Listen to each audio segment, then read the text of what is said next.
তিরপাল, আজকে তিরপাল যেটা নেমে গেছে, তিরপাল দিয়ে তো ওদের জায়গা নাই। গতকালকে আমাদের বিডিও সাহেবের সঙ্গে এবং বিএলআরও সাহেবের সঙ্গে একটা মিটিং হয়েছে এবং শেখালিপুর গ্রাম পঞ্চায়েতের যারা পুনর্বাসন হারাচ্ছে, যাদের বাড়ি হারাচ্ছে, তাদেরকে আমরা আগামী দিনে পুনর্বাসন দেওয়ার জন্য সেই জায়গা আমরা খোঁজ করছি। আশা করছি আমরা সেই জায়গা পেলে আমরা তাদেরকে পুনর্বাসন দেবো।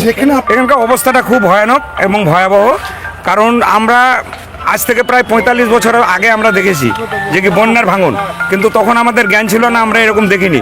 কিন্তু এই যে ভয়াবহ বন্যা, আমরা সেই উপরওয়ালা আল্লাহ ভগবান সবারই কাছে আমরা আশীর্বাদ করব এবং সব মানুষকে বলবো যে কি আপনারা আশীর্বাদ করেন, রক্ষা করুক এই পদ্মা নদীর হাত থেকে, যাতে এলাকার মানুষ রক্ষা পায়, তার জন্য আমরা দোয়া আশীর্বাদ সব করবো। এটা কিছু করার নেই। এই যে বিদ্যুৎ না দেখুন, এই ভাঙনটা তো প্রায় 1 মাস থেকে চলছে। তারানগর থেকে শুরু করে আমাদের ওদিকে আরেকটা শেখালিপুর ছিল, সেখান ওটা প্রায় শেষ। এবার এই পাটটা ধরেছে। এবার হচ্ছে এই মুহূর্তে কোনো যুদ্ধকালীন পরিস্থিতিতেও এই নদীকে রক্ষা করা খুব মুশকিল। তো নিশ্চয়ই আমাদের যে বিদ্যুৎ মন্ত্রী আছে উনি এবং আমাদের যে এমপি সাহেব আছে খলিলুর রহমান, আখরুজ্জামান সাহেব যারা আছেন, এবং এই মমতা ব্যানার্জি সরকার আগামী দিনে এই জলটা নামতে গেলে পদ্মার বিপর্যয় ঘোষণা করার পর নিশ্চয়ই এখানে বাঁধনের কাজ শুরু হবে।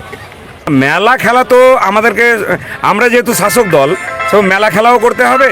মানুষের এই যে দেখছেন না, আমরা নিজে হাতে দাঁড়িয়ে মানুষকে আমরা উদ্ধার করছি, তো আমরা উদ্ধারও করছি। মেলা খেলা ওগুলোতে যেতে হবে, এটা তো শাসক দলের কাজ আছে, সরকারের লোক, তারা তো যেতেই হবে।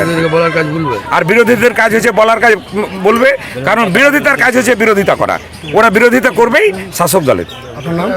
আমি তোরাব আলী খান, রঘুনাথগঞ্জ 2 নম্বর ব্লকের মাইনরিটি সেলের সভাপতি এবং শেখালিপুর গ্রাম পঞ্চায়েত সদস্য।